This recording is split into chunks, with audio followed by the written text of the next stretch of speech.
የሩታ አክስት ትዳሩ የሩታ እንጂ የኔ አይደለም። በመሀል ገብተህ የምታቦከው አንተ አይደለህ እንዴ? እንደኛ ማለት ነው የምታቦከው አንተ አይደለህ እንዴ?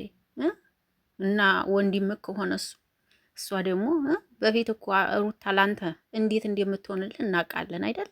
ታዲያ የሩታ አክስት እኔ አይደለሁም ምናምን ከምትል መሀል ሆነ አታስታርቃቸውም? አይተንሃል እኮ ትናንትና ነው ተትናንትና ወዲያ እንትን ቲክቶክ ላይ ቪዲዮ እየሰራችሁ እሷ ሄርሚላ ወደ አብርሽ ልትስመው እየመጣች ይገፋታል እንድትስመው ማለት ነው። እንዴ አንተ እኮ ነህ አንደኛ ደረጃ በጥባጩ። ገባህ አይደለም? ሌላ ማን ነው ታዲያ? ትዳር መሀል ገብተህ የምበጠብጠው አንደኛ አንተ አይደለ እንዴ? ንገሩኝ ብለህ ከሆነ እንንገርህ። በጥባጩ ማን ነው? አንደኛ አንተ እኮ ነህ።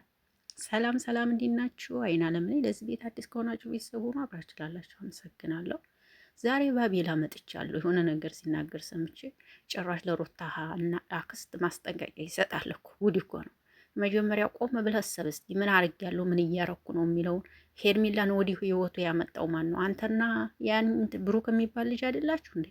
አብርሽ ህይወት አምጥታችሁ እንደዚህ ሩታን ህይወት ምስቅልቅል ያደረጋችሁ እናንተ አይደላችሁ እንዴ? ታዲያ የሩታ እናት አክስት ብትናገር ምን ጥፋተኛ ናት? አይደለችም። ትክክል እኮ ናት። እያጠፋችሁ አይደለ እንዴ? ትክክል የሰራ መሰለ እንዴ? ታዲያ ምን ሰራ ትክክል? ሰው ህይወት ገብታችሁ እየበጠበጣችሁ አይደል? ሄርሚላ ማን ነው ወደዚህ ያመጣት? እናንተ አይደላችሁ እንዴ?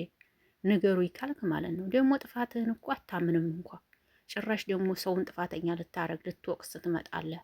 አቤላ ማለት ነው። ሩታ ለአንተ በፊት ምን ነበረች? አንተ እንዲታዲግ ለውጥ እንዲታመጣ ስንት ነገር ነበር ስትሆንልህ የነበረ። እሱን ረስተህ ከወዲሁኝ ከነሱ ተቀላቀልክ አይደል? እሱም ይሁን ይመችህ። ሩታ የትም ወርቅ አትወርቅም፣ እግዚአብሔር አላት። ሲጀመር የሰው ልጅ ሰው አይጠብቀውም ፈጣሪ እንጂ ማለት ነው። ይሄን ልታውቅ ይገባል።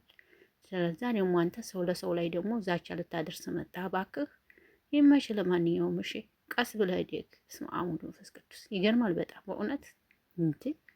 ጭራሽ ሩታ አክስት እያለ መጣ እኮ ዛሬ ደግሞ ገራሚ